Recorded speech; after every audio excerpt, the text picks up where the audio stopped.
¿Qué sucede cuando un amigo en quien confías para protegerte resulta ser el monstruo del que deberías huir? En el caso de que L.A. descubrió el lado oscuro y feo de las sonrisas inocentes de su amigo demasiado tarde. Este es el desgarrador caso de K.L.A. Bunker. Ofrecemos nuestras más sinceras condolencias a la familia y amigos de K.L.A., quienes siempre recordarán su memoria. Antes del 19 de septiembre de 2019, K.L.A. estaba llena de vida. Nacida el 7 de septiembre de 1999, K.L.A. fue una bendición para sus padres y un ejemplo a seguir para sus hermanos. Su madre la describió como una hija preciosa y hermosa, mientras que su hermana la describió como una de las personas más vibrantes, cariñosas y hermosas que este mundo haya visto. Era una mujer emprendedora que se había abierto camino entre los obstáculos de la vida para obtener un título de maestra. El día que conoció su terrible destino, debía presentarse a una entrevista para convertirse en maestra asistente. Pero esa prometedora vida se vio truncada por su amigo de la infancia, Wesley Street. Hola detectives. ¿Recuerda contarnos qué teorías tienen? ¿Han logrado descifrar alguna pista que se nos haya escapado? ¿Logran entender la mente de estos criminales? No olviden suscribirse para dejar sus pistas y opiniones, su voz es clave en esta investigación. Continuemos. Wesley y K.L.A. se conocían desde que estaban en preescolar. Aunque no eran muy amigos, eran muy cercanos porque mantuvieron su amistad a lo largo de los años. Y por eso K.L.A. lo invitó a su fiesta de cumpleaños número 20 después del concierto de The Musician H en el O2 el 18 de septiembre de 2019. K.L.A. estaba muy emocionada por ese día porque 2 días antes había tuiteado: "Lo único que me mantiene en pie es ver a H el miércoles. Ojalá me vea y nos casemos". El día del concierto, K.L.A. y su mejor amiga, Monique Riggan, se encontraron con Wesley en la estación de New Street en Birmingham. Después del concierto, el trío fue a una discoteca donde estuvieron de fiesta hasta las 2:40. Luego tomaron un taxi de vuelta a Tamworth, donde se alojaron. La casa de K.L.A. estaba a poca distancia a pie de donde se bajaron y Monique le había pedido que se quedara a pasar la noche por temor a su seguridad. Pero K.L.A. no quería perderse la entrevista de trabajo que había concertado para el día siguiente y dijo: "Tengo a Wes, él me acompañará de vuelta, todo irá bien". Esa fue la última vez que Monique la vio. Al día siguiente, K.L.A. no acudió a la entrevista y sus amigos y familiares intentaron contactarla. A las 5:30 de la tarde de ese día, su padre presentó una denuncia por desaparición. Tras contactar con amigos, la policía descubrió que Wesley fue la última persona que la vio y lo llevaron de inmediato para interrogarlo. El hombre de 20 años afirmó haberse separado de K.L.A. al llegar a una cabina telefónica cerca de su casa, dejándola sola el resto del camino. Como parte de la investigación, los policías le pidieron que los llevara al lugar exacto y él se lo indicó. Incluso les mostró a los oficiales la ruta exacta que habían recorrido hasta ese preciso lugar. Y no podrían estar más agradecidos por su ayuda y lo dejaron ir. Pero a las 9 de la noche, su tío Jason Brown, quien formaba parte del grupo de búsqueda, descubrió el cuerpo de K.L.A. sumergido en un estanque en el parque Wigginton, en Tamworth.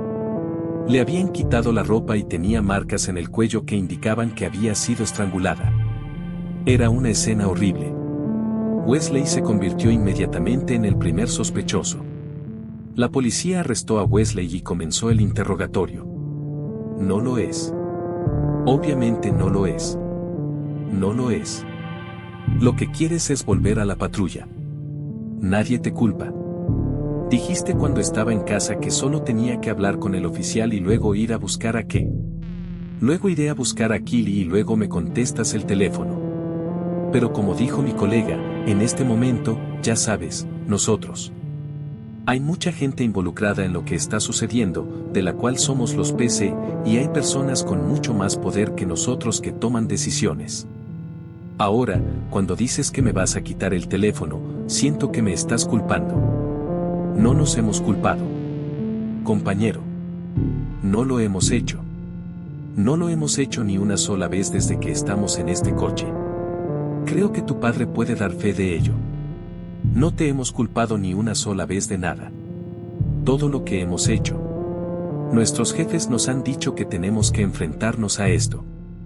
para abordar el lugar donde desapareció. La ruta. Así que conduzca la ruta y luego. Y literalmente solo seguimos esas instrucciones. Sé que tienen muchas preguntas, y sus padres probablemente también, pero creo que es obvio cuando digo que hemos estado contigo, así que no puedo responder a esas preguntas porque hemos estado en el coche. Tienen que hacer lo que se les dice, y la policía tiene una especie de hoja de verificación. Tienen que asegurarse de que no haya nada en tu teléfono. Sí. Y tienen que hacerlo. Sí. Esto no es solo por hacerlo, ¿sabes? Obviamente lo han hecho por una razón, para ayudar. Así que eso es todo lo que queremos hacer, ayudar. Da miedo, y lo saben, lo entienden. Bueno. Simplemente no quiero que revisen mi Google. No, pero Wes, solo buscaremos en tu teléfono cosas relacionadas contigo y con ella. Claro. Tu Google no nos importa. Sabes, no se nos permite buscar ese tipo de cosas porque, al final, no es necesario. Porque tiene que ser transparente, amigo. Eso es todo. ¿Está bien? Oh, lo siento. Porque si imaginas que vas a aparecer. Muéstramelo. 2246, sí, esa es la hora en que llegamos aquí. Muy bien. Tenemos que fijarnos en el plomo que hay en esta pared. Es barato, blando. Da miedo, pero no da miedo en absoluto. El sargento, cuando llegues, te lo explicará todo. Sí. Así que tú. Y las únicas preguntas que responderás. Ah, porque básicamente aquí hay un sargento de custodia que cuida de todos. Sí. Así que, ya sabes, revisarás tu bienestar, tus derechos legales y si hay algo que quieras. Sí, bueno, eso es natural, amigo. Bueno, y cosas así, todo, ya sabes, simplemente. Básicamente, hay gente que trabaja aquí para asegurarse de que la gente esté. Sí, ya sé lo que quieres decir. Diga lo que diga, dile la verdad. Sí, eso es. Sí. Porque necesitará hacerte algunas preguntas, y todas son solo para comprobar que estás bien y que sabe cómo cuidarte. Eso es todo lo que él o ella sabe, debo decir. ¿Has consumido alcohol o drogas en las últimas 24 horas? Sí. ¿Qué consumiste y cuándo? Probablemente llegué a bromear sobre las 11, más o menos a esa hora. Y yo estaba bebiendo. ¿A las 5? ¿A las 11 de anoche? Sí. Sí. No fueron desaires. Dijiste cuando te pregunté si te ibas a hacer daño. No. ¿Cómo te sientes ahora? No lo sé. ¿Has consumido alcohol o drogas? Sí. Rifa de vodka anoche. Y no tienes dependencia del alcohol ni de las drogas, no tienes alergia a nada y no tienes necesidades dietéticas ni religiosas, y no hay nada más que debas saber que pueda afectarte mientras estés aquí. ¿Dirías que es correcto? ¿Podemos cambiarlo? Mira a mí. Un poco triste. Bueno. Bien. Cámbiate eso. Ahora, si pudieras firmar entre esas dos líneas amarillas. Se mantuvo firme en que había dejado a KLA con vida en la cabina telefónica. Pero al revisar su teléfono móvil, su GPS mostró que había ido al lugar del asesinato 7 veces ese día. Y cuando intentó argumentar su inocencia, las imágenes de las cámaras de seguridad lo mostraron a él y a KLA junto al Tamworth Rugby Club más tarde de la hora en que afirmó haberla dejado. Su tarjeta bancaria y su chaqueta fueron halladas en el parque, y la autopsia de KLA reveló el ADN de Street. Con esta evidencia, fue acusado de agresión sexual y asesinato de KLA. Inicialmente, durante el juicio, Wesley siguió argumentando su inocencia. Mencionó que estaba tan borracho que arruinó la descripción de cómo había ido la noche. Le prometió que la había dejado feliz. Parecía completamente feliz. Sin embargo, más adelante en el juicio, afirmó haberla matado accidentalmente durante una relación sexual consentida en el parque. Dijo que KLA había coqueteado y se había burlado de él mientras caminaban a casa y que al final se encontraron en el parque. Pero cabe destacar que, antes de esa confesión, afirmó que eran amigos de la infancia y que nunca habían considerado el romance. Así que era evidente que cambiaba constantemente sus declaraciones para ajustarse a las pruebas presentadas. Wesley continuó describiendo cómo su ubicación GPS lo mostraba volviendo al juego del asesinato varias veces ese día. Dijo que, tras asesinarla accidentalmente en un momento de pasión, arrojó el cuerpo al estanque y volvió al lugar para cubrir a Keeley con ramas. Cuando la policía y los familiares de Keeley le preguntaron por qué no había dicho la verdad antes de que se descubriera el cuerpo, dijo, no sabía cómo actuar ni explicarles a los demás cómo murió. Porque me daba vergüenza y mucho miedo explicárselo a la policía, a todos, a mi madre y a mi padre. Sin embargo, las pruebas presentadas por la fiscalía demostraron lo contrario. De camino a casa, Wesley la había convencido de ir al club de rugby cerca del parque con el pretexto de fumar. Y al llegar al parque, la abusó sexualmente y la sujetó con una llave de estrangulamiento mientras ella luchaba por su libertad. Sus afirmaciones de que la mató en un momento de pasión eran inverosímiles, ya que tardaría más de unos segundos en morir. Luego, cuando murió, la llevó al estanque, la cubrió con ramas y se fue a casa. Las pruebas presentadas ante el jurado ya eran suficientes para declararlo culpable.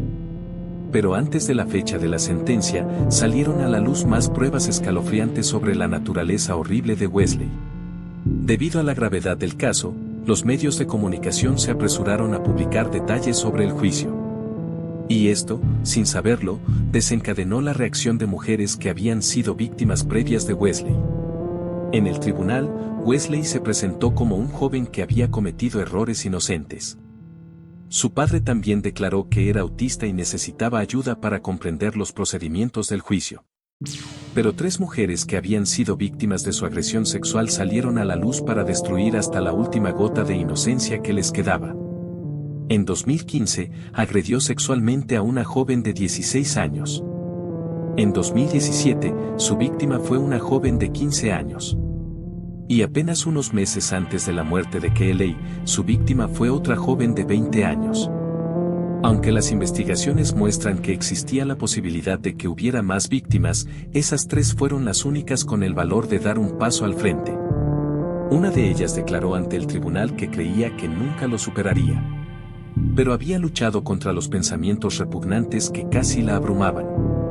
Otra dijo que tenía mucho miedo de contárselo a alguien por la vergüenza que sentía. Pero después de enterarse del caso de Keeley, simplemente no pudo callarse.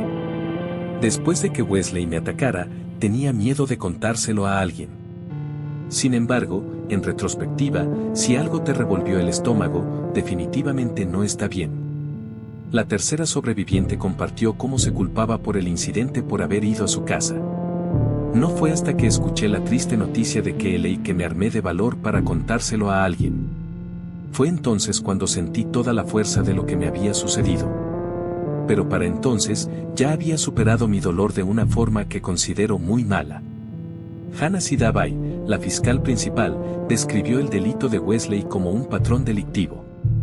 No se trató de un ataque repentino, sino de un patrón de comportamiento a lo largo de un periodo considerable. Describió a Wesley como un hombre que buscaba lo que quería sin importarle las consecuencias.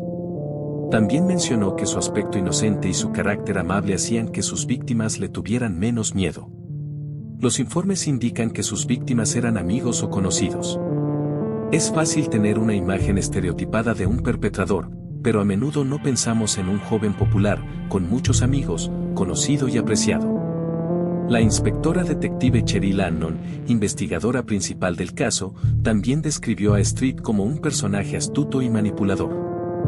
La audacia y su arrogancia se hicieron evidentes al hacerse el mártir, preguntándose por qué me culpaban cuando la dejé en esa cabina, sabiendo perfectamente dónde estaba. Lo que él había hecho y los esfuerzos que había hecho por ocultarla, por retrasar su búsqueda si alguna vez la encontraban. Al igual que Keeley, confió en él para que la acompañara a casa esa noche, y solo Wesley tiene la culpa de que no llegara. Obviamente, Keeley confiaba en él. Confiaba en que la acompañara a casa esa noche. Ha manipulado la situación, abusando de ella y finalmente violando y asesinando a la víctima. Luego se ha puesto en el centro de la investigación para mentir a la policía, a su familia y a sus amigos, diciéndoles que estaba sana y salva. Luego ha cambiado sus mentiras a medida que se le han presentado las pruebas. Wesley fue condenado a 30 años de prisión sin libertad condicional. Durante la sentencia, el juez describió cómo Wesley había truncado la hermosa vida de Keeley solo para satisfacer sus deseos. Ella perdió la oportunidad de cumplir su sueño de vida, ayudar a educar a sus hijos pequeños. Su familia perdió la compañía de su querida hija, su hermana y una sobrina. Los familiares de Keeley también compartieron que nunca sanarían del todo para perdonar a Wesley. Su madre, Debbie, dijo que, como familia de Keeley, el resultado de este juicio nunca será suficiente en términos de justicia. Keeley era la joven más amable, cariñosa e inocente que uno pueda conocer, y apenas estaba comenzando su vida. ¡Qué demonios! Nos sentimos incapaces de mostrar perdón. El horrible destino de Keeley Bunker nos recuerda que nunca podemos saber realmente quién es una persona. Todos deberían tomar precauciones cuando salen tan tarde, porque quien podrías considerar tu protector podría ser en realidad el depredador. Quiero escuchar sus pensamientos sobre estos casos. Si les gustó, asegúrense de darle un like. Y me aseguraré de hacer más casos similares, algunos más casos resueltos. Pero eso es todo por hoy, detectives. Espero que estén todos a salvo en este mundo tan loco. Y nos vemos en mi próximo video.